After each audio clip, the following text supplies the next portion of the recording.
வந்த உடன் பிறப்பில் கொஞ்சம் பிரிவு வந்தால் பின்பு உறவு வரும்.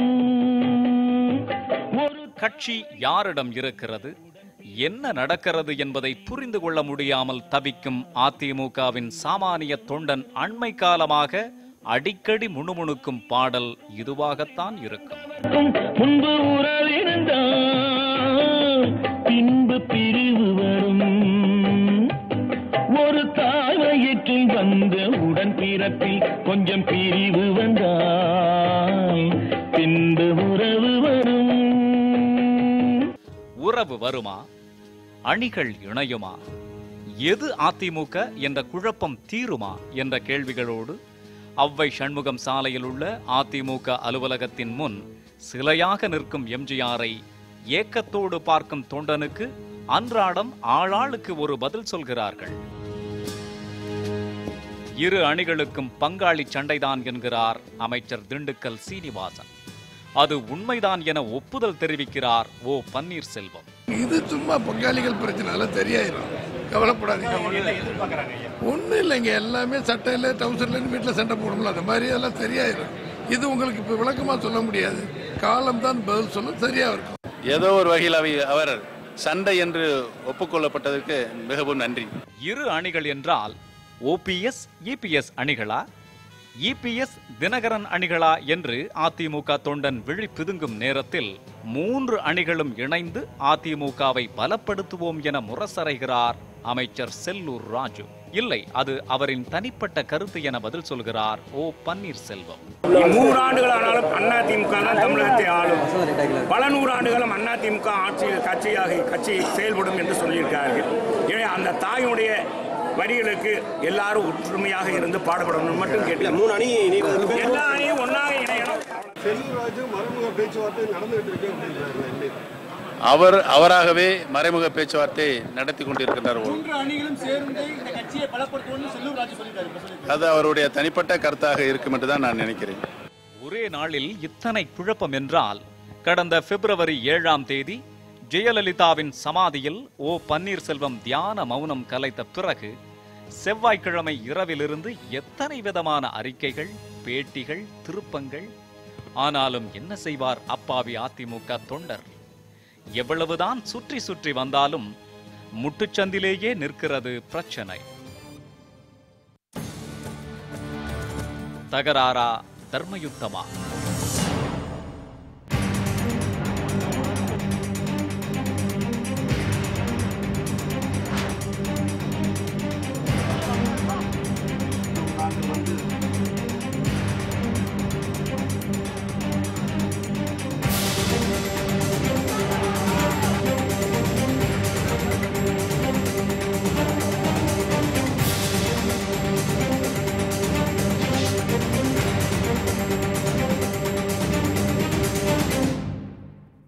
கட்சியிலிருந்து நீண்ட காலமாக ஒதுக்கி வைக்கப்பட்டு அதிருப்தியில் இருந்த செங்கோட்டையன் தான் ஜெயலலிதாவின் மறைவுக்கு பின்னர் சசிகலா தலைமைக்கு எதிராக போர்க்கொடி உயர்த்துவார் என யூகங்கள் உலவின. அடுத்த சில நாட்களிலேயே யூகங்கள் எல்லாம் குழப்பத்தை உருவாக்க நினைக்கும் தீய சக்திகளின் பொய் பிரச்சாரம் என அறிக்கை விட்டார் செங்கோட்டையன். மேலும் கட்சி தலைமைக்கு உண்மை விசுவாசியாக பணியாற்றப் போவதாகவும் அறிவித்தார். பின்னாளில் கடும் சொற்களால் வசைபாடிய மதுசூதனன் முன்னதாக போயஸ் கார்டன் சென்று தலைமை ஏற்க வாருங்கள் சின்னம்மா என்று வேண்டினார். ஓ பன்னீர்செல்வத்தின் தர்மயுத்த களத்திற்கு வந்த முன்னாள் அமைச்சர் பொன்னையன் முன்னதாக ஜெயலலிதாவின் அரசியல் வாரிசு சசிகலாதான் என கூறி அதற்கு சான்றாக நிதி நிறுவன முதலீட்டு தொகைக்கான வாரிசு ஒப்புதலை காட்டியதும் நிகழ்ந்தது. இனி எல்லாம் இப்படித்தான் என்று கடந்து கொண்டிருந்த அதிமுக தொண்டனை தர்ம யுத்தத்திற்கு வா என்று ஓபிஎஸ் அழைத்த அந்த கணத்திலிருந்து தொடங்கியது அதிமுகவில் பங்காளி சண்டைகள். என்னை கட்டாயப்படுத்தியதனால்தான் நான் இந்த ராஜினாவை அங்கே கையப்படுகின்ற ஒரு இக்கட்டான சூழலுக்கு நான் ஆளாக்கப்பட்டேன் என்பதை தெளிவுபடுத்துவதற்காகத்தான் அதை மாண்புமிகு இதயம் புரட்சி தலைவி அம்மாவுடைய ஆன்மா இருக்கின்ற இடத்திலே வந்து நான் சொன்னேன்.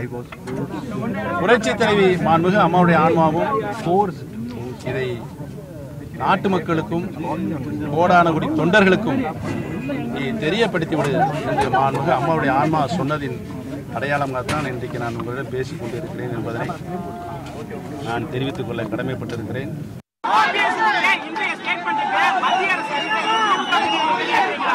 திமுக இருக்கிறது. காரணம் 4 நாட்கள் நடந்த சட்டமன்ற கூட்டத்தொடரில் எதிர்கட்சி தலைவரும் முதல்வரும் ஒருவரை ஒருவர் பார்த்து கொண்டு சிரித்துக் கொண்டு இருந்தார்.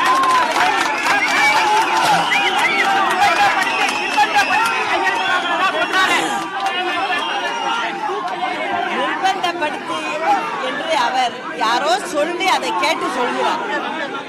நீங்கள் அன்று பக்கத்திலேயே பார்த்துருக்கீங்க, பேசிக்கொண்டுதான் இருந்தார். அப்படி இருக்கும்போது ஏன் நிர்பந்தம்? ஓ பன்னீர்செல்வத்தின் இல்லம் முன்பு வெடித்து கிளம்பிய தர்மயுத்த முழக்கங்கள்.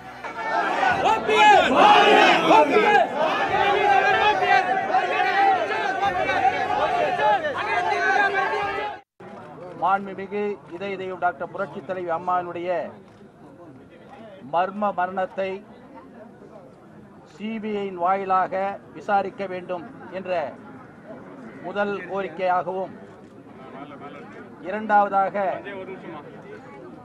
இந்த இயக்கம் புரட்சி தலைவர் எம்ஜிஆரால் உருவாக்கப்பட்ட இந்த இயக்கம், புரட்சி தலைவி அம்மா அவர்களால் பாதுகாக்கப்பட்ட இந்த இயக்கம், புரட்சி தலைவி அம்மா அவர்களுக்கு பணிவிடை செய்கிறேன் என்று சொல்லி இந்த இயக்கத்தையே கபலீகரம் செய்து முயற்சி செய்த சசிகலாவும் மற்றும் அவருடைய குடும்பத்தை அனைவரையும் கட்சியை விட்டு வெளியேற்ற வேண்டும் என்ற இரண்டாவது கோரிக்கையை முன்வைத்து தர்ம யுத்தத்தை துவக்கினார்கள். சசிகலாவை சட்டமன்ற அதிமுக தலைவராக மீண்டும் தேர்ந்தெடுத்த அதிமுக எம்எல்ஏக்கள்.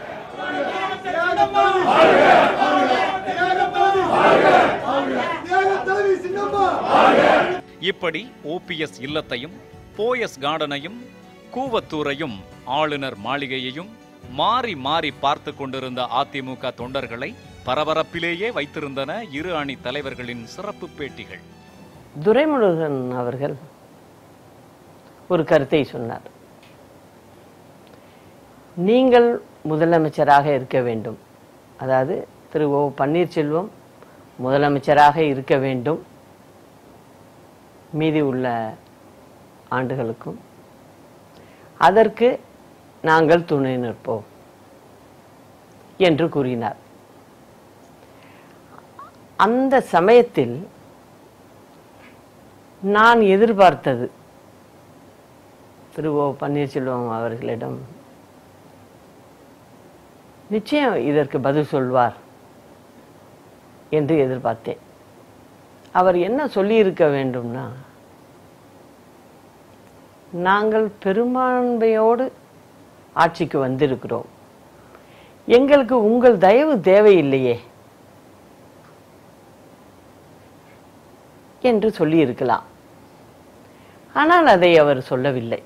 பல நெருக்கடிகள் உங்களை சூழ்ந்து இருக்கிறது தெரிகிறது. நிறைய சவால்கள் உங்களுக்கு காத்துக்கிட்டு இருக்கு. இன்றைக்கு தமிழ்நாட்டினுடைய முதலமைச்சராக பதவி ஏற்பேன் வி.கே. சசிகலா ஆகிய நான் அப்படின்னு ஆளுநரால் உச்சரிக்கப்படக்கூடிய ஒரு நிலை, முதலமைச்சராக பதவி ஏற்பேன் அப்படின்னு நீங்க உறுதியா சொல்ல முடியுமா? நிச்சயமாக உறுதியாக சொல்கிறேன். நிச்சயமாக முதலமைச்சராக பதவி ஏற்பேன். அம்மாவின் ஆசியோடு அவர் தமிழ்நாட்டு மக்களுக்கு என்ன செய்ய வேண்டும் என்று நினைத்தாரோ அந்த வழியில் நானும் செயல்படுவேன். இன்னொன்று, நீங்க முதலமைச்சர் அவர்களுடைய மரணத்தில், மறைந்த முதலமைச்சருடைய மரணத்தில் மக்களுக்கு சந்தேகம் இருக்கிறது, எனவே இது பற்றி விசாரணை நடத்தப்பட வேண்டும்ன்ற கருத்தை சொல்றீங்க. எதிர்க்கட்சி தரப்புல அல்லது பொதுமக்கள் இந்த சம்பவங்களுக்கு வெளியில் இருப்பவர்கள் சொன்னால் வேறு, நீங்கள் மருத்துவமனையில் அங்கிருந்து பார்த்தவர்களை பார்த்தோம்னு பார்த்த தலைவர்கள்லாம் சொன்னாங்க, உங்களை பார்த்து விட்டு வந்தா சொன்னாங்க. முதலமைச்சர் நலமாக இருக்கிறார், உணவு அருந்துகிறார், பேசுகிறார், உடல்நலம் தேறி வருகிறார் என்ற கருத்தெல்லாம் பல்வேறு தலைவர்கள் சொன்னது உங்களை போன்ற தலைவர்களை பார்த்து விட்டு தான் சொன்னாங்க. நானும் சொன்னேன், அவர்கள் சொன்னதை நானும் திரும்பவும் என்னை சந்தித்தவர்களும் நானும் சொன்னேன். மக்களுடைய மனநிலையில் சில இன்றைக்கு அந்த கேள்வி எழுந்திருக்கிறது, பரவலாக எழுந்திருக்கிறது. நாட்டினுடைய மிக உயர்ந்த தலைவர், நாட்டையும் நாட்டு மக்களையும் அன்பால் ஈர்த்தவர், தன்னுடைய அரசினுடைய திட்டங்களால் அவர்களுக்கு பல்வேறு வகையான திட்டங்களை ஏழை எளிய மக்களுக்கு கொண்டு சென்றவர். அதனால் ஏழை எளிய மக்கள் இதயங்களில் நிரந்தர இடம் பெற்றிருக்கின்ற மாண்புமிகு அம்மா அவர்களை பற்றி, அவருடைய மருத்துவ முறைகளை பற்றி அவர்களுக்கு சில சந்தேகங்கள் இருந்தது. அந்த சந்தேகங்களை எப்படி அவர்களிடம் கொண்டு சேர்ந்தது என்பதை யாராலும் இதுவரை யூகிக்க முடியவில்லை. ஆனால் அந்த சந்தேகத்தை போக்குகின்ற பொறுப்பிலே நாங்கள் இருக்கின்றோம். இன்னைக்கு சந்தேகம் மக்கள் மனதில் ஆழமாக ஊடுருவிடுச்சு, படைவிடுச்சுன்னு சொல்றீங்க. உங்களுக்கு அந்த சந்தேகம் பர்சனலா இருக்கிறதா? பர்சனலா எனக்கு இல்ல, பர்சனலா இல்லை, எந்த மர்மமும் இல்லை, எந்த மர்மமும் இல்லை, எந்த பர்சனலா இல்லை. ஆனால் மக்களுடைய சந்தேகத்தை போக்குகின்ற நிலையில் நான் இருக்கிறேன். ஒரு பொறுப்புல இருக்கிறதுனால, முதலமைச்சராக இருப்பதனால் பொறுப்பு இருக்குன்னு சொல்றீங்க. தனிப்பட்ட வகையில் உங்களுக்கு அந்த சந்தேகம் இல்லை? தனிப்பட்ட வகையில் அந்த சந்தேகம். அதிமுக எம்எல்ஏக்கள் சுதந்திரமாக இல்லை, ஆளுநர் பொறுமை காப்பது சரிதான் என மாறி மாறி விளக்கமளித்தார்கள் மத்திய அமைச்சர் பொன் ராதாகிருஷ்ணனும் பாஜகவின் தமிழக நிர்வாகிகளும்.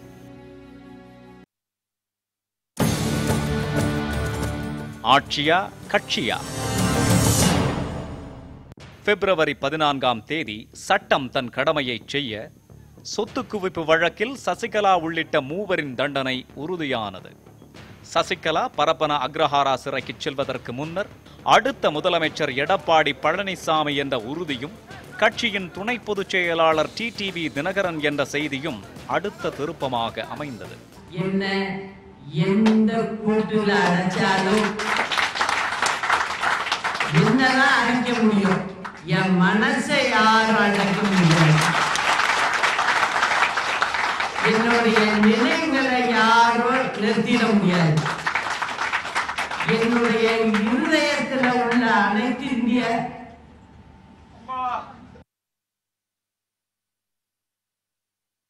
அண்ணா திராவிட முன்னேற்ற கழகத்தை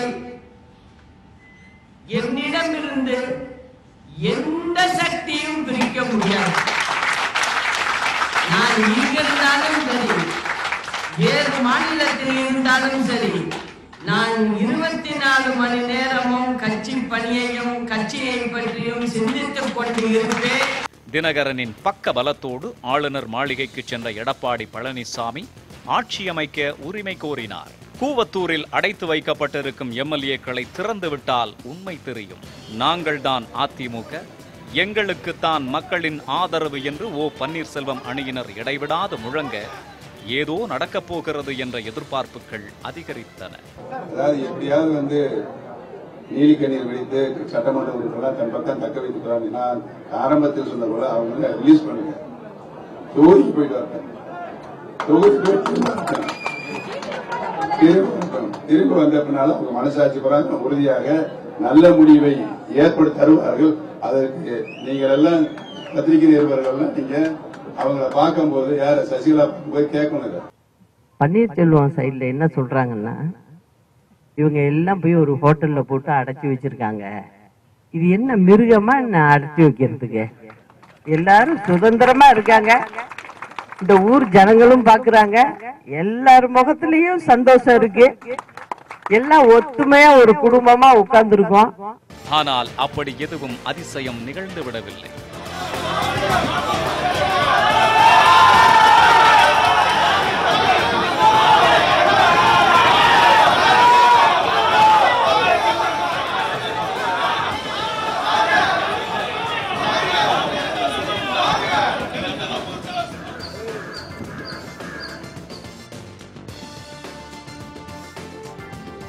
பழனிசாமி என்னும் நான் தமிழ்நாடு அரசின் முதலமைச்சர் என்ற முறையில் இந்திய நாட்டின் ஒப்பில்லாத வெளிப்படுத்தவும் மாட்டேன் என்று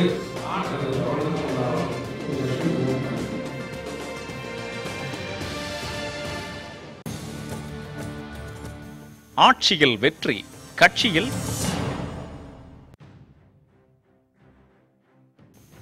பிப்ரவரி 18 தமிழக சட்டப்பேரவையில் எடப்பாடி பழனிசாமி தலைமையிலான அரசின் மீது நம்பிக்கை வாக்கெடுப்பு.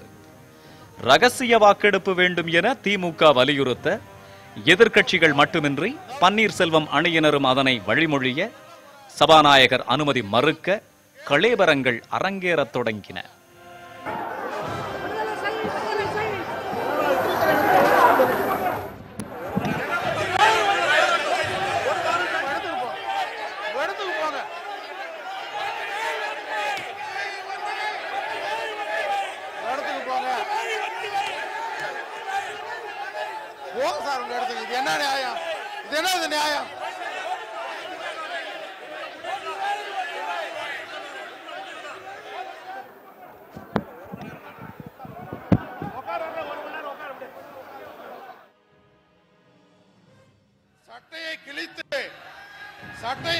சட்டப்பேரவையில் சட்டை கிழிந்ததாக சபாநாயகரும் எதிர்க்கட்சி தலைவரும் பரஸ்பரம் குற்றச்சாட்டுக்களை முன்வைத்தனர்.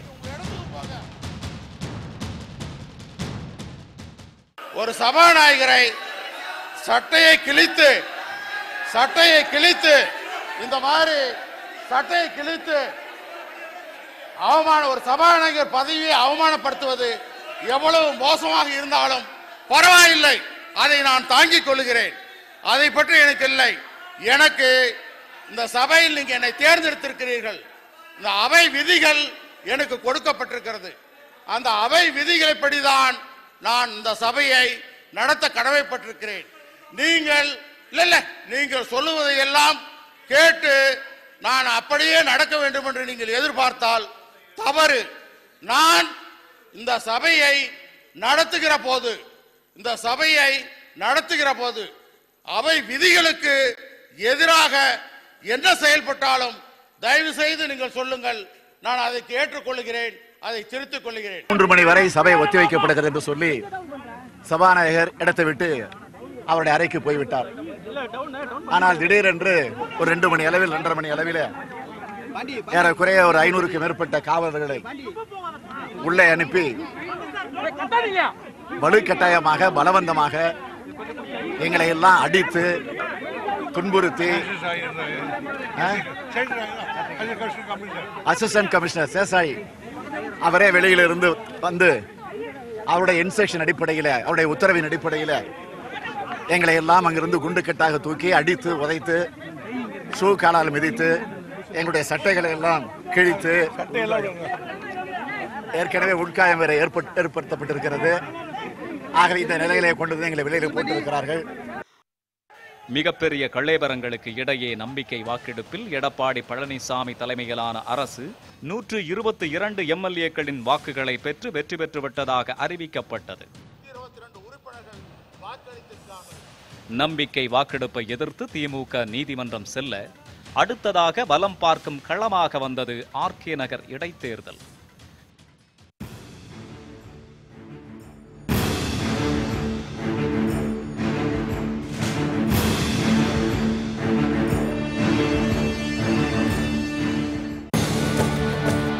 யாருக்கு இல்லை, தேர்தலே இல்லை.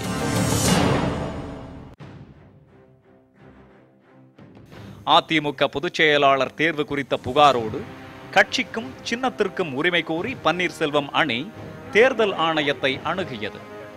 மறுபுறத்தில் சசிகலா அணியினரும் உரிமை கோர இரு அணியினரும் இரட்டை இலையையும் கட்சி பெயரையும் பயன்படுத்தும் உரிமையை இழந்தனர். அதிமுக அம்மா அணியாக தினகரன் தொப்பியோடும், அதிமுக புரட்சி தலைவி அம்மா அணியாக இரட்டை விளக்கு மின்கம்பத்தோடும் யார் உண்மையான அதிமுக என்ற கோதாவில் இறங்கினர். இரட்டை இலையை இழந்த இந்த 2 அலைகளுக்கும் நடுவே அவ்வப்போது தனது படகை செலுத்த முயன்றார் தீபா.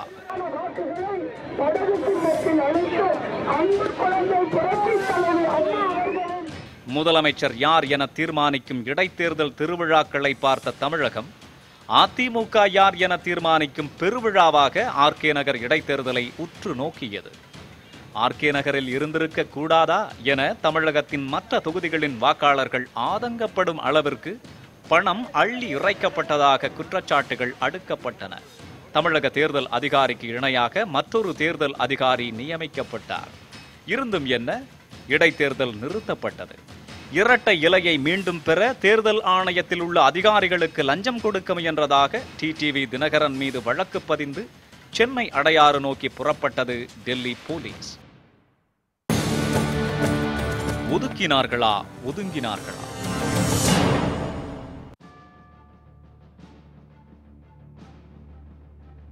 தர்ம யுத்தத்தில் முதல் வெற்றி என்று ஓங்கி முழங்கியது ஓ பன்னீர்செல்வம் அணி. இதுவரை அந்த முயற்சிகளில் யாரும் என்னை அணுகவில்லை. அணியினால் நாங்கள் உட்கார்ந்து பேசுவதற்கு நாங்கள் தயாராக இருக்கிறோம். அவர்கள் வருவார்கள் என்ற நம்பிக்கை எங்களுக்கு உறுதியாக இருக்கிறது. டெல்லியின் சதியை வெல்வோம் என்றார்கள் டிடிவி தினகரன் ஆதரவாளர்கள். இந்தியா முழுவதையும் அவர்களுடைய கொடி பறக்க வேண்டும் என்று ஆசைப்படுகிறார்கள்.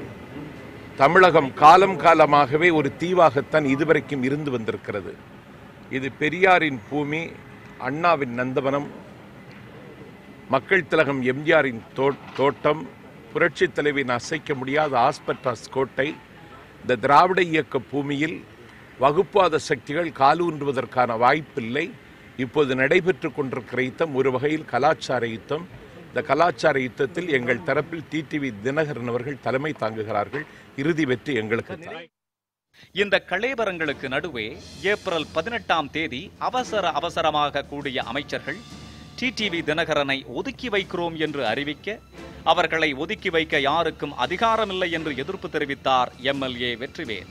நான் ஒதுங்கிவிட்டேன், அணிகள் இணைந்தால் நல்லது, அதற்கு நான் தடையில்லை என கூறினார் தினகரன்.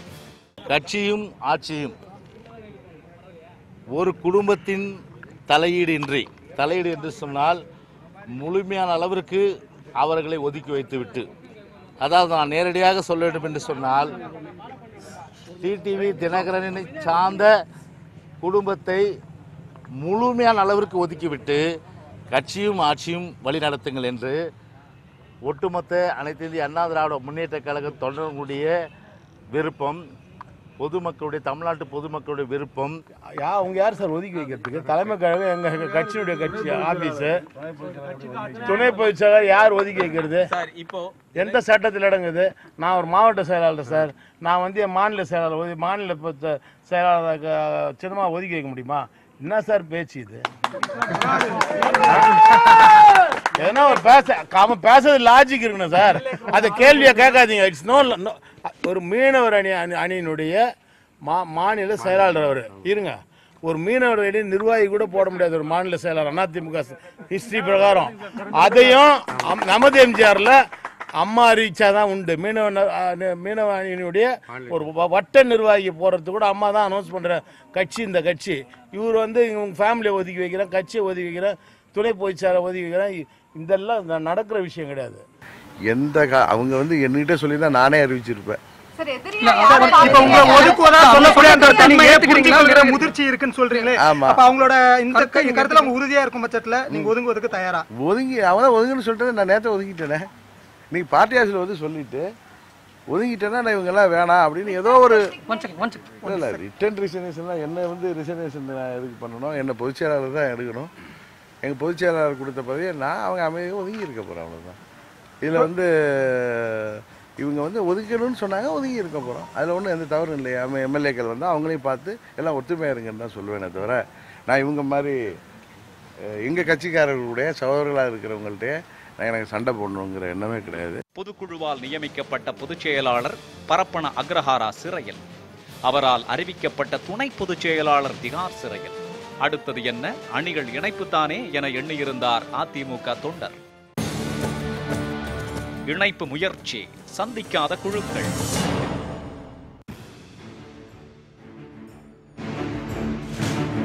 அணிகள் இணைப்புக்கான பேச்சுவார்த்தைக்கு உகந்த சூழல் உருவாகிவிட்டதாக கருதப்பட்டு 2 அணிகளும் குழுக்களை அறிவித்தன. முதலமைச்சர் பதவியை விட்டுத்தர முடியாது என்று எம்எல்ஏ வெற்றிவேல் அளித்த பேட்டி ஓபிஎஸ் முதலமைச்சர் பதவியை கேட்கிறாரா என்ற கேள்விகளை எழுப்பியது. வெறும் சட்டமன்ற உறுப்பினர் நாங்கள் இருக்கோம்ல, நாங்கள்லாம் மந்திரி ஆயிரம், அவங்கெல்லாம் சட்டமன்ற உறுப்பினர் மட்டும் இருக்கட்டுமே, கட்சி வேலை பார்க்கட்டுமே. கட்சியை காப்பாற்று, ரெட்டலையை காப்பாற்றிட்டோம். ஓபிஎஸ் காலில் வீட்டோம், வீட்டுக்கு போட்டோம், மொராசல் செய்யட்டும், எடுப்பு வேலை செய்யட்டும், காலில் வீட்டோம், என்ன ஒன்னாலும் செய்யட்டும், என்ன ஒன்னாலும் செய்யட்டும். நீங்கள்லாம் எப்படி மண்டிட்டு கிடந்தீர்கள் எங்களுக்கு தெரியும். நான் அம்மா வீட்டுக்கு அழைப்பு இல்லாமல் வாரத்தில் 3 வாட்டி போவோம், சும்மா போயிட்டு வருவோம். அழைப்பு இருந்தால் போகிறது தனி. அப்போ யார் சின்னம்மா காலில் வினி எனக்கு தெரியாதா? நாங்கள் முதலமைச்சர் பதவி கேட்கவில்லை. ஜெயலலிதா மரணம் குறித்த விசாரணை மற்றும் சசிகலா குடும்பத்தினரை நீக்குவது என்பதுதான் நிபந்தனை. நிபந்தனைகளை ஏற்றால்தான் பேச்சுவார்த்தை என்றது பன்னீர்செல்வம் அணி. அடுத்த சில நாட்களுக்கு மாறி மாறி பேட்டிகள், குற்றச்சாட்டுகள் என கடந்தன. எந்த ஒரு குடும்பத்தினருடைய குறிக்கோளும் கட்சியும் ஆட்சியும் இருக்கக்கூடாது. ஜனநாயக முறைப்படி மக்களுக்கு நல்லது ஜனநாயக முறைப்படி செய்வதற்காக தான் ஒரு கட்சியின் மூலமாக ஆட்சி. அதிலிருந்து மாறுகின்ற பொழுது மக்களுடைய வெறுப்புக்கு தான் நாம் ஆளாவோம் ஒழிய நல்லவர் எடுக்க முடியாது. அடிமட்ட தொண்டனுடைய விருப்பம் இந்த இயக்கம் ஒன்றாக இணையும். முடக்கப்பட்ட சின்னத்தை மீண்டும் இரட்டை சின்னத்தை பெற்று மீண்டும் வருகின்ற தேர்தலில் வெற்றி பெற வேண்டும் என்பதுதான் அனைத்து தொண்டருடைய விருப்பமும் அதுதான், மக்களுடைய விருப்பமும் அதுதான். அந்த மக்களுடைய விருப்பமும் தொண்டர் விருப்பத்தை ஏற்றுதான் இந்த முடிவை நாங்கள் எடுத்திருக்கிறோம். டெல்லியிலும் காட்சிகள் மாறத் தொடங்கின. அமைச்சர் தங்கமணி பிரதமரை சந்தித்த புகைப்படங்கள் வெளியாக அடுத்தடுத்து முதலமைச்சரும் அமைச்சர்களும் பிரதமரை சந்தித்தனர். அப்போதைய மத்திய அமைச்சர் வெங்கையா நாயுடு தமிழ்நாடு அரசின் தலைமைச் செயலகத்திற்கே வந்து ஆய்வு நடத்தியதோடு எடப்பாடி பழனிசாமி அரசை பாராட்டிவிட்டு புறப்பட்டார். மறுபுறத்தில் தேர்தல் ஆணையத்தில் இரு தரப்பும் தாங்கள்தான் அதிமுக என்பதற்கான பிரமாண பத்திரங்களை லாரிகளில் கொண்டு போய் குவித்தன. அதிமுகவில் இருந்து சசிகலா குடும்பத்தினரை அகற்ற வேண்டும் என்பதுதான் எங்கள் நிபந்தனை. அதற்கு மாறாக சசிகலா பொதுச் செயலாளர் என பிரமாண பத்திரம் தாக்கல் செய்துவிட்டு எப்படி பேச்சுவார்த்தை? இது ஆவதற்கு இல்லை என பன்னீர்செல்வம் அணி அறிவிக்கவும் தினகரன் பிணையில் வெளியே வருவதற்கும் சரியாக இருந்தது. 2-3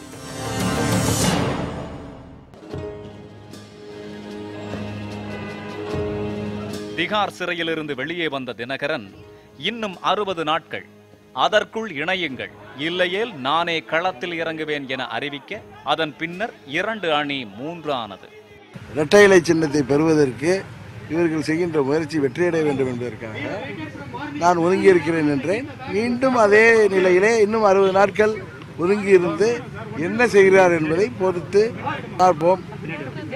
இன்னும் கட்சிக்கு பின்னடைவு வருகின்ற சூழ்நிலை ஏற்பட்டால் அதை எப்படி சரி செய்ய வேண்டும் என்பது எங்களுக்கு தெரியும், அதன்படி செய்வோம். எடப்பாடி பழனிசாமி ஒரு முழுமையான முதலமைச்சருக்கான தகுதியுடன் தனது படங்களை இடம்பெறச் செய்தது ஒரு புறம் என்றால், கட்சியையும் ஆட்சியையும் முதலமைச்சர் வழிநடத்துவதாக அறிவித்தனர் ஜெயக்குமார் உள்ளிட்ட சில அமைச்சர்கள். முட்டி மோதிக்கொண்டிருந்த 3 அணிகளும் குடியரசுத் தலைவர் தேர்தலில் பாஜக வேட்பாளரை ஒருமனதாக ஆதரிக்க அணிக்கொரு விளக்கம் கூறி அப்போதும் அதிமுக தொண்டனை குழப்ப தவறவில்லை.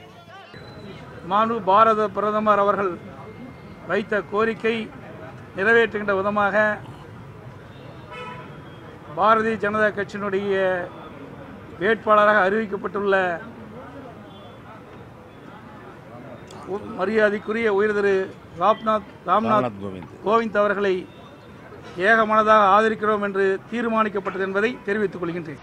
பாரதிய ஜனதா கட்சி தலைவர் திரு அமித்ஷா அவர்களின் வேண்டுகோளை ஏற்று பாரதிய ஜனதா கட்சி சார்பில் இந்திய குடியரசுத் தலைவர் தேர்தலில் போட்டியிடும் திரு ராம்நாத் கோவிந்த் அவர்களை ஆதரிப்பதென அனைவராலும் ஒருமனதாக தீர்மானிக்கப்பட்டது. நன்றி, வணக்கம். End of the day voting for BJP கேண்டிடேட்ன்றது தான் ரிசல்ட்டு. அது ஒரு நாள் முன்ன சொன்னான்னா பின்ன சொன்னான் அவங்க சீக்கிரம் முந்திக்கு அதை வந்து சின்னம்மா கண்டது கேட்டு எல்லாரும் கலந்து பேசி சொல்லியிருக்கலாம். அவங்களா முதல்ல சொல்லிட்டாங்க. இருந்தாலும் சின்னம்மா அறிக்கை ஃபார்மாலிட்டி வந்து தான் ஆகணும், வந்தது அந்த அறிக்கை. அவர் எடப்பாடி அறிவித்தது முழுக்க கட்சியினுடைய பொதுச்செயலாளர் அறிவுறுத்தல் பேர் தான் நடைபெற்றதா? ஆமாம், பொதுச்செயலாளருடைய அறிவுறுத்தல் பேர் தான் நடைபெற்றது. குடியரசுத் தலைவர் தேர்தல் முடிந்ததும் அடுத்த கட்டத்திற்கு தயாரானது அதிமுக.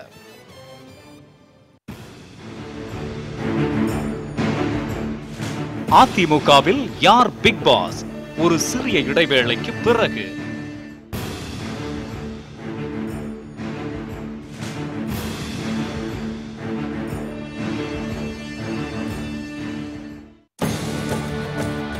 திவாகரன் தினகரன் இணைந்த கைகள். தினகரன் அணியில் 37 எம்எல்ஏக்கள், சசிகலாவின் சகோதரர் திவாகரனின் ஆதரவாளர்களான டெல்டா மாவட்டங்களின் எம்எல்ஏக்கள் முதலமைச்சர் எடப்பாடி பழனிசாமியை ஆதரிக்கின்றனர். தினகரன் திவாகரன் போட்டிதான் எடப்பாடி தினகரன் அணியின் போட்டி என்ற கணிப்புகள் அரசியல் களத்தில் பலமாக விவாதிக்கப்பட்டன. மகாதேவன் மரணத்தின் போது தினகரனும் திவாகரனும் முகம் திருப்பிக் கொண்டது அதற்கு முகாந்தரமாக இருந்தது. இந்த நிலையில்தான் தஞ்சையில் உறவினர் சந்தான லட்சுமியின் இறப்பில் சந்தித்துக் கொண்ட தினகரனும் திவாகரனும் கட்டி தழுவிக்கொண்டு ஒன்றாக இணைந்து பேட்டியளித்தனர். மகாபாரத அபிமன்யு போல சக்கர வியூகத்தில் சிக்கிய அதிமுகவை மீட்போம் என திவாகரன் அறிவிக்க, தினகரன் பொறுத்திருந்து பாருங்கள் என்றார். சக்கர வியூகத்தில் அபிமன்யு மாட்டிக்கொள்வார், திருப்பி வெளியில் வர்றதுக்கு அவருக்கு தெரியாது. அப்போ கிருஷ்ண பரமாத்மா அங்கே இருக்க மாட்டார் அவரை காப்பாற்றுறதுக்கு. அவர் தான் அந்த வியூகத்தை சொல்லி கொடுத்தவர். வெளியில் வர்றதுக்கு தெரியாதவருக்கு அதை சொல்லி கொடுக்கல. அந்த நிலையில் இப்போ அதிமுக சக்கர வியூகத்தில் மாட்டிய அபிமன்யு நிலையில் இருக்கிறது. நாங்கள்லாம் இதை எப்படியும் காப்பாந்து பண்ணணும், கரை சேர்க்க வேண்டும் என்ற எண்ணத்தில் இருந்து கொண்டிருக்கின்றோம். இந்த நேரத்தில் எங்களுக்கு இது மாதிரி துக்க நிகழ்ச்சிகள்லாம் வர்றதுனால அப்பப்போ சில செட்பேக்குகள் நடக்கிறது. பட் எல்லாத்துலேயும் நாங்கள் மீண்டு எழுவோம். மீண்டு எழுந்து நிச்சயமாக எங்களுடைய இலக்கை அடைவோம் என்பதை தெரிந்து கொள்கிறேன். திரும்பவும் முதலிலிருந்து அணிகள் இணைப்பு குறித்து எடப்பாடி பழனிசாமி அணியினர் அடிக்கடி பேசி வந்த போதும் நிபந்தனைகளை ஏற்றால்தான் இணைப்பு என தர்ம யுத்தத்தை தக்க வைத்துக் கொண்ட ஓ பன்னீர்செல்வம் திடீரென நீட் தேர்வு, டெங்கு உள்ளிட்ட பிரச்சனைகளுக்காக போராட்டம் என அறிவித்தார். நீட் தேர்வு குறித்து ஏற்கனவே இதேவும் டாக்டர் புரட்சி தலைவி அம்மாவுடைய காலத்திலும் சரி, எங்களுடைய காலத்திலும் சரி, நம்முடைய தமிழகத்தினுடைய பாடத்திட்டம் முழுமையாக நீட் தேர்வுக்கு உகந்ததாக மாற்றப்பட்டதற்கு பின்னால் தான் நீட் தேர்வில் நம்முடைய தமிழக மாணவர்கள் பங்கு பெற்று வெற்றி பெற முடியும் என்பதை நான் தெரிவித்துக் கொள்கிறேன். 6 மாத காலமாக தான் பங்கேற்ற பொதுக்கூட்டங்களில் திரண்ட தொண்டர்களிடையே ஜெயலலிதாவின் மரணம், நீதி விசாரணை என்று மட்டுமே பேசி வந்த ஓ பன்னீர்செல்வம் ஆட்சியை நெறிப்படுத்தவே தனது போராட்டம் என புது விளக்கம் தந்தார். ஆட்சிக்கு எதிரான ஓ பன்னீர்செல்வத்தின் போராட்ட அறிவிப்பு வர, அணிகள் இணைப்பு குறித்த தினகரனின் கெடுவும் முடிய அடுத்த கட்டம் ஆரம்பமானது. என்ன செய்ய போகிறார் தினகரன் என்ற எதிர்பார்ப்பு எகிரி கொண்டிருந்த போது அதிமுக தலைமை அலுவலகத்தில் அமைச்சர்களை கலந்தாலோசித்தார் முதலமைச்சர் எடப்பாடி. கட்சியையும் ஆட்சியையும் முதலமைச்சரே வழிநடத்துகிறார் என்று அமைச்சர் ஜெயக்குமார் சொல்ல அடுத்த லாவணி ஆரம்பமானது. எங்களை பொறுத்தவரை இப்பொழுது மாண்புமிகு முதலமைச்சர் அண்ணன் எடப்பாடியார் தலைமையில் இன்றைக்கு கட்சி மாற்றம் என்று சொன்னது போல இன்றைக்கு சீரான முறையில் சிறப்பாக நடைபெற்றுக் கொண்டிருக்கின்றது. எனவே அது தொடரும் என்றுதான் நான் சொல்லுகின்றேன். அது ஆண்டாண்டு காலமாக தொடரும் என்றுதான் மீண்டும் சொல்லுகின்றேன். எடப்பாடி பழனிசாமிக்கு அந்த பொறுப்பை கொடுத்தது அதிமுகவின் துணை பொதுச் செயலாளராக இருக்கும் சசிகலா தான் என்று தெரிவித்திருக்கிறார். அவர் எல்லா எம்எல்ஏ சேர்ந்துதான் முதலமைச்சரை தேர்ந்தெடுத்த ஒழிய வேறு நீங்கள் சொல்வது போல யாரும் முதலமைச்சரை தேர்ந்தெடுக்கல. கட்சிக்கு பொதுச் செயலாளர் மாண்புமிகு சின்னம்மா, துணை பொதுச் செயலாளர் திரு டிடிவி தினகரன் அவர்கள். இது கூட தெரியாம அவர் ஃபைனான்ஸ் மினிஸ்டராகவும் மீன்வளத்துறை அமைச்சராகவும் இருக்காரு. இது மட்டும் இல்லாம அவர் இங்க எங்களை விட்டு பிரிந்து சென்ற திரு ஓபிஎஸ் அவர்கள் அணியை பற்றி அடிக்கடி இவர் ஸ்டேட்மெண்ட்டாக கொடுக்குறாரு. அந்த பக்கம் முன்னாள் அமைச்சர் திரு முனுசாமி அவர்கள் அதற்கு மறுப்பு தெரிவிச்சுன்னே இருக்காரு. இது போன்ற அசிங்கெல்லாம் ஊடகங்கள்லாம் அவர் படும்போது மீண்டும் மீண்டும் இது போன்ற கருத்துக்களை சொல்லிக் கொண்டிருக்கிறார். இவர் இதை தொடருவாரானால் இவர் வகிக்கும் மீனவர் பிரிவு செயலாளர் பதவியையும் அமைச்சர் பதவியையும் விரைவில் இழக்க நேரிடும் என்று எச்சரிக்கிறேன். தன்னிலையில் இருந்தாரா என்னன்னு தெரியல. அவர் எதுவும் போதை இதை அடிச்சிருந்தாரான்னு தெரியல எனக்கு. இல்லை அன்னைக்கு இதே ஜெயக்குமார் சின்னம்மா சொல்லித்தான் தேர்வு பண்ணாங்க அண்ணன் எடப்பாடியை. இன்னைக்கு இல்லைன்னு சொன்னாலும் இது எப்படி நாங்கள் நம்ப முடியும்? உலகமே நம்பாது. எம்எல்ஏக்கள் 122 பேருமே நம்ப மாட்டாங்களே. சின்னம்மா சொல்லி தானே எடப்பாடி பழனிசாமி முதலமைச்சரை தேர்வு பண்ணுறான். அப்புறம் எப்படி இதை ஒரு முட்டாள்தனமான பேச்சை பேசுறாரு? அப்போ அவரு கூட போனவங்களுக்கு குதிரைப்பேரம் கொடுத்தாரு. அவரு 12 பேரும் கொடுத்தாரா? அவர் கூட போனா குதிரைப்பேரம் இல்லை, எங்க கூட போனா குதிரைப்பேரம். அது இது எப்படி நாங்கள் நம்புறது? இது எப்படி ஒத்துக்கிறது முடியும் சொல்லுங்க? வைங்க, தாராளமாக வைங்க. அவரு கூட போனவங்களுக்கு வைங்க, எங்க கூட போனவங்களுக்கு வைங்க. விசாரணை வச்சு முடிவு சொன்னா நல்லது தானே. நன்றி மறந்தவர் ஜெயக்குமார் என உணர்ச்சியின் உச்சத்திற்கு சென்ற நாஞ்சில் சம்பத் துணை பொதுச் செயலாளர் கட்சி அலுவலகம் வருவதை யாராலும் தடுக்க முடியாது என கொதித்தார். தலைமை கழகத்திற்கு நிச்சயம் வருவார். அவர் கழகத்தின் துணை பொதுச் செயலாளர். கழகத்தின் பொதுச் செயலாளர் செயல்பட முடியாத நிலையில் இந்த கட்சியின் எல்லா நடவடிக்கைகளை மேற்கொள்வதற்கான சகல அதிகாரமும் டிடிவி தினகரன் என்கிற துணை பொதுச் செயலாளருக்குத்தான் இருக்கிறது. இதிலே வேறு யாரும் தலையிடவோ அத்துமீறவோ கேள்வி கேட்பதற்கு கூட யாருக்கும் அதிகாரம் இல்லை. தான் முழு மூச்சாக களத்தில் இறங்கியதை அறிவிக்கும் வகையில் நிர்வாகிகள் பட்டியலை அறிவித்த தினகரன் பொறுமைக்கும் ஒரு எல்லை உண்டு என்றார்.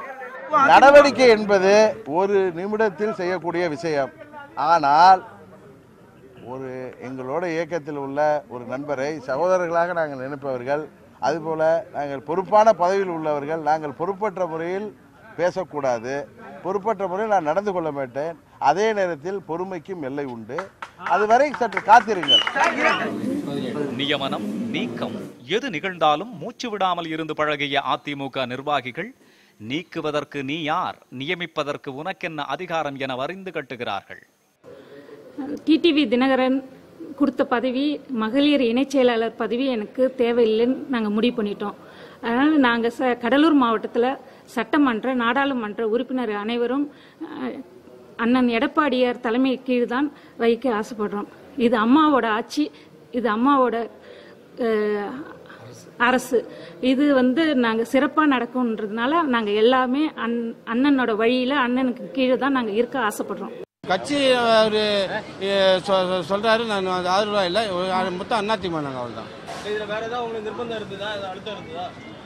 நிர்பந்தம்னா இங்கே தான் இருக்கணும், அந்த பொறுப்பை நீங்கள் அதெல்லாம் எந்த நிர்பந்தம் இல்லை. எங்கள் அம்மா கொடுத்த பதவி எம்எல்ஏ பதவி இருக்குது, மக்களுக்கு தொண்டு செய்யணும், கட்சிக்கும் ஆட்சிக்கும் உறுதியாக இருப்பாங்க. வேற எதுவும் நான் எனக்கு பதவி கொடுங்கன்னு நான் சொல்லலை, எனக்கு தெரியவும் தெரியாது. திடீர்னு டிவி பார்க்குறம்போது டிவியில் போட்டுருக்கதாக எல்லோரும் சொன்னாங்க. ஆனால் எனக்கு உடல்நிலை சரியில்லாததுனால நான் ரெஸ்ட்டாக இருக்கிறேன். நான் எந்த பதவியிலும் போய் அங்கே செயல்படுறதுக்கு முடியாத காரணம். ஆகவே இதை நான் விரும்பலை. அம்மா ஒரு கனவை நிறைவேற்றி என்னுடைய தொகுதி மக்களுடைய அத்தனை திட்டங்களையும் அவருக்கு வேண்டிய அத்தனை எதிர்பார்ப்புகளை நிறைவேற்றி நல்ல ஒரு சட்டமன்ற உறுப்பினராக திகழ வேண்டும் என்பது மட்டுமே என்னுடைய நோக்கமாக உள்ளது. நிராகரிப்பது ஏற்றுக்கொண்டுவது என்பதல்ல அர்த்தம். இப்போ நான் ஒரு சட்டமன்ற உறுப்பினர் மக்களுக்கு சேவை செய்ய மட்டும்தான், அந்த எண்ணம் மட்டும்தான் மனதில் உள்ளது. ஆட்சியை கலைக்க நினைப்பவர்களை ஜெயலலிதாவின் ஆன்மா மன்னிக்காது என்ற முதலமைச்சரின் கூற்றை வழிமொழிந்திருக்கிறார் அமைச்சர் ஜெயக்குமார். இஷ்யூ பொறுத்தவரையில் ஜெனரல் செக்ரட்டரி இஷ்யூ, பொதுச் செயலாளர் இஷ்யூ பொறுத்தவரையில் கோர்ட்லேயும் அதே போல் எலெக்ஷன் கமிஷன்லேயும் பெண்டிங் இருக்குது. பெண்டிங் இருக்கிற சூழ்நிலையில் துணை பொதுச் செயலாளரே ஒரு கொஸ்டினபிள், ஒரு கேள்விக்குறி. அதுவே கேள்விக்குறி என்பது நியமனம் என்பது கேள்விக்குறியாகத்தான் இருக்கு. அமைச்சர் சொல்வதை கண்டுகொள்ள தேவையில்லை. சசிகலா, தினகரன் ஆகியோருக்கு அதிகாரம் இல்லை என்று முதலமைச்சர் இதுவரை எதுவும் சொல்லவில்லை. எனவே அமைச்சர்கள் சொல்வதை பொருட்படுத்த தேவையில்லை என்று தோப்பு வெங்கடாச்சலம் கூறுகிறார். மாண்புமிகு முதல்வர் அவர்கள் இன்று வரை கருத்தை சொல்லவில்லை என்று நீங்களே சொல்லிவிட்டீர்கள். இவருக்கு அதிகாரம் இல்லை என்று பொதுச் செயலாளருக்கோ துணை பொதுச் செயலாளருக்கோ அதிகாரம் இல்லை என்று முதலமைச்சர் சொல்லவில்லை என்று நீங்களே சொல்லிவிட்டீர்கள். ஆகவே அதை பற்றி நாம் ஏன் கவலைப்பட வேண்டும்? மாண்புமிகு முதலமைச்சருடைய வாயிலே இருந்து இந்த கருத்து வந்திருக்கிறதா? அதைத்தான் ஒவ்வொரு அமைச்சரும் ஒவ்வொரு கருத்தை சொல்லுவார்கள். மாண்புமிகு முதலமைச்சரிடத்தில் இருந்து அந்த கருத்து வரவில்லை என்று நீங்களே சொல்லிவிட்ட காரணத்தினாலே முதலமைச்சருடைய கருத்துக்கள் வந்தால் மட்டும்தான் அதை பெரிதாக எடுத்துக்கொள்ள வேண்டும் ஒழிய மாண்புமிகு அமைச்சருடைய கருத்து அவருடைய சொந்த கருத்து. இதற்கிடையில் 3 அணியினரையும் எதேச்சையாக திருச்சி விமான நிலைய வரவேற்பறையில் சந்தித்ததாக சொன்ன ஓ பன்னீர்செல்வம் தங்கள் கோரிக்கை நிறைவேறும் வரை தர்மயுத்தம் தொடரும் என ட்விட்டரில் எழுதுகிறார்.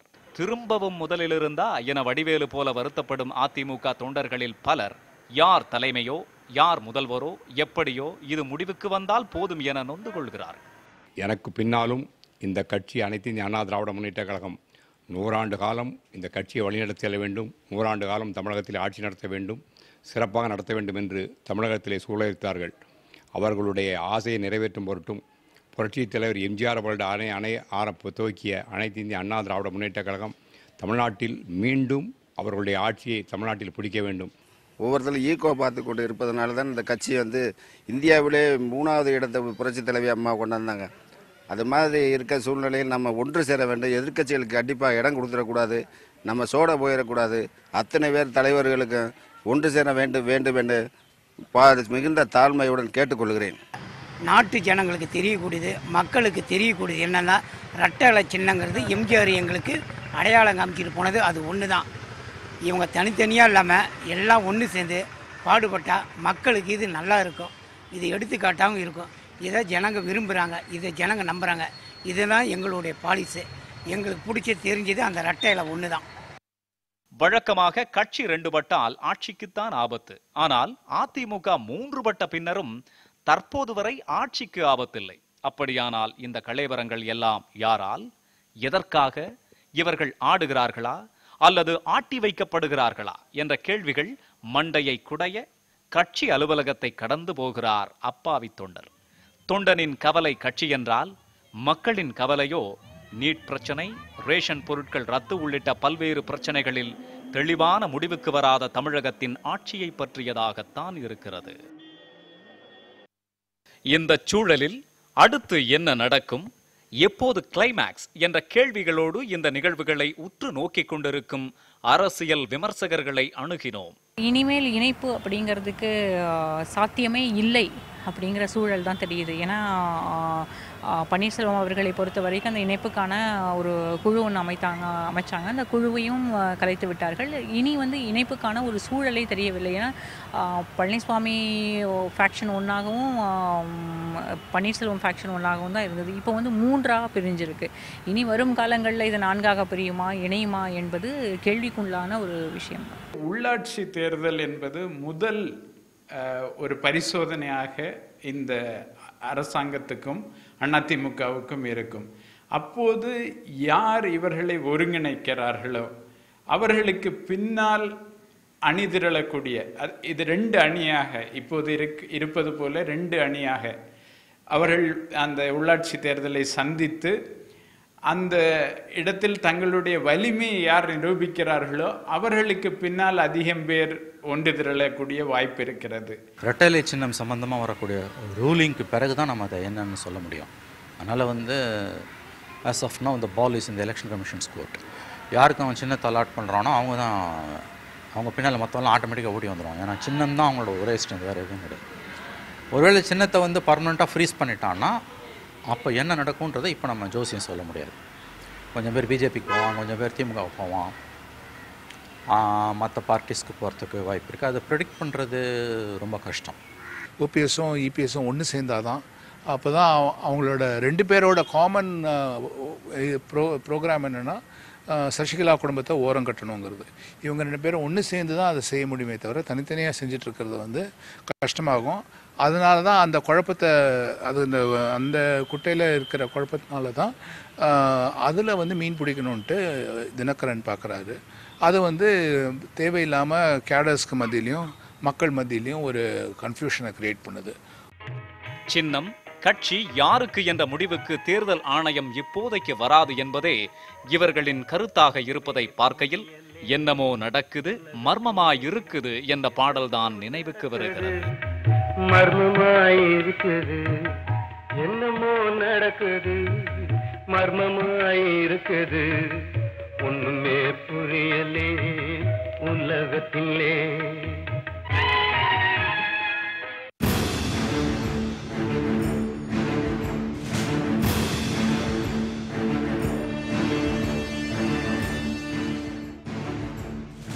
அதிமுகவில் யார் பிக் பாஸ்? ஒரு சிறிய இடைவேளைக்கு பிறகு